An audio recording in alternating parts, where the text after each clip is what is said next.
It is opening day for the Jacksonville Jumbo Shrimp. You're a national champion, Jacksonville Jumbo Shrimp. Street party getting underway outside of the facility at 4 this afternoon. It'll be a little bit toasty for it, but still a lot to celebrate this season. The Jumbo Shrimp's new Senior Vice President Noel Blaha is with us.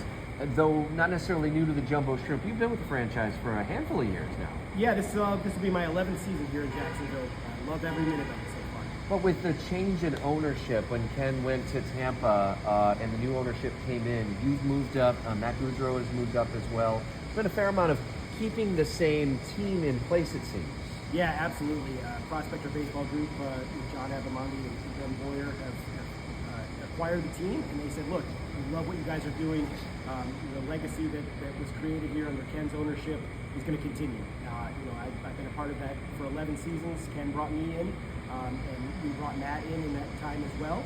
And the new ownership has said, hey, we love what you guys are doing. We're going to try and enhance that even more. And so far they have, and we're excited for what lies ahead for this organization and the community. What are some of the things fans are going to see this weekend and throughout the course of the season? Well, the biggest thing you'll notice is their bullpens are now off of the field. So in accordance with Major League Baseball rules, we have removed their bullpens from the playing field. They're behind the left field wall. It's really got a Major League kind of feel to it. When you look out there, you see the guys warming up behind the fence. You can actually walk behind them and watch the home team warm up and maybe give your 2 cents to the opposing team as well as the guys are throwing out there too. So we're going to have to police that on Thursdays, I think. But it'll be really neat. The bullpens are out there, which is great. It really just finishes off the multi-year renovation project that we had in collaboration with the city of Jacksonville. We got all brand new seats in the seating bowl. For the first time in the 23-year history of the ballpark, every seat in the seating bowl has a cup holder. I know fans have been asking that for a few years now. We've got every seat with a cup holder. Brand new seats. That looks great out there as well. And just the ballpark is really sparkling.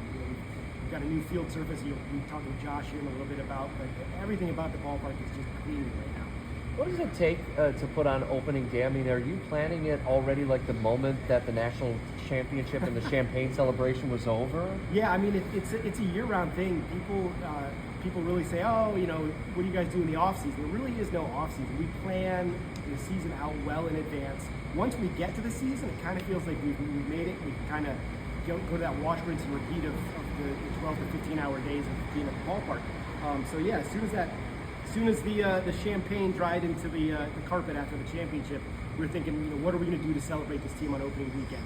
We've got games tonight, tomorrow, and Sunday to celebrate that team. We're going to be wearing special championship golden and blazing jerseys. We've got the banner reveal tonight. Seeing those things get revealed in front of the fans will be awesome. And then tomorrow the fans get their replica rings. So it's going to be a really fun weekend of celebrating that. A lot of planning and effort has gone into making the celebration really be whole and let the community be a part of it. Do you see it being a season-long celebration, or does the season start to kind of settle in a little bit? Yeah, I mean, baseball's a very, they've got their traditions, their rules, and their superstitions. So I don't think they want to hang on to it too much. We've told them we're going to celebrate it this weekend, and we're going to do that big time this weekend. And then from our marketing standpoint, it's about probably the halfway point. We're going to keep reminding people that we're the defending AAA national champion and the international champion. Indeed. We saw opening day in the major leagues, and they took in something that y'all had been working on here in the lower levels over the last several years, and that's an instant replay on strikes and balls. I don't know if you saw any of the moves yesterday, but it feels like it felt like it was fine in the game. It didn't delay anything, and I think that's a testament that you all tried it out first. Yeah, I mean, not only did the Major League steal all of our best promotions, which they've been doing for 20-odd years, kids running out onto the field and dog days and things like that, but now they use us to incubate their rule changes. And yeah, we've had the pitch clock was introduced in the minors first, really helped with the pace of play, and then they brought it into the majors. We've had the challenge system and the ABS robot umpires, as they call them. It gives some accountability to those guys behind the plate, but also allows teams to be able to correct what's going on. And to your point, Rich, it didn't really slow the game down. So as long as they can keep that pace going on and we're not sitting around and waiting, I think it's a great thing. And I think after the umpires union grumbles a little bit about it, I think once we have a generation of umpires that were trained in the minor leagues on it, and then they get to the majors, it'll be just a natural part of the game. What's the next idea they're going to steal, do you think? Who knows? Yeah, they come and they pillage everything good that they can make some dollars off of it. Speaking of ABS, did you happen to see that video of like the 5 straight ABS challenges like during spring training? I think it was one after another, and of course every one of them successful challenges. Yeah, I mean that's where it almost becomes like a snowball. And then I do worry with some of those younger umpires, because that was one of the younger umpires that we had in the AAA last year getting challenged on that. It almost feels like a snowball effect. So yeah, that is something they'll probably need to work on, like the mental part of what does it mean when you've been called out in front of 40,000 people, to figure that out so that it doesn't just keep snowballing into that delay that you see. As we consider what lies ahead for this year, y'all are keeping promotions up in the ways that fans have grown accustomed to in both the minor leagues, but specifically here in Jacksonville. Obviously, the staples of Thirsty Thursdays and others. Is there one or two that you're most looking forward to over the coming weeks? Yeah, I mean, right off the bat, the one that garnered the most attention is tomorrow's replica ring giveaway. You know, winning a championship is such a rarity, although you see some championship banners up there on the right field wall. But the fans are really, really excited because the replica ring that we're giving away tomorrow, I think people will be very proud to display it or even wear it, because it's a heavy piece, and we're very happy to be able to give that away courtesy of Brick and Construction. So that one definitely stands out. And then I'm just a traditionalist. I love the fireworks. You'll find me out on the field during the fireworks show, because that's kind of my moment of zen. We've got 8,000-9,000 people in the stands. Got the things blowing up overhead, and I'm just kind of taking it all in after a successful Friday night game. So those are always great. Our family Sundays, you can't beat it. You come out, you play catch on the field with your whole family on the actual grass that the players will be on later in the game.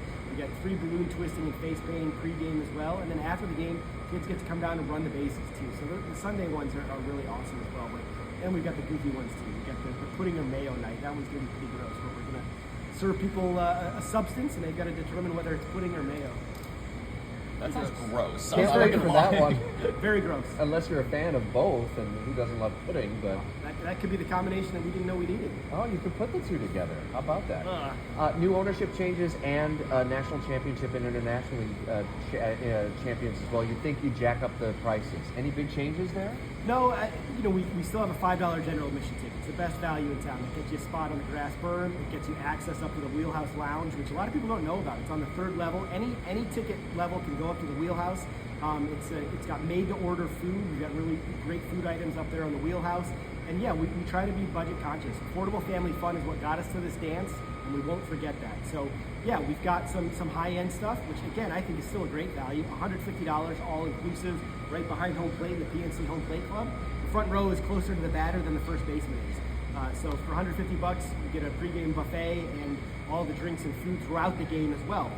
So that's still there. But the value proposition that we offer, we stand behind, and we think that's one of the best for any sort of entertainment option in the First Coast. Enjoy opening day, enjoy the street celebration that'll take place this afternoon. It'll be a little toasty out there, and then the changes are coming for the weekend, but y'all have earned it. Noel Blaha and the team here at the Jacksonville Jumbo Shrimp. Go get it. Have Thanks a so good much. One.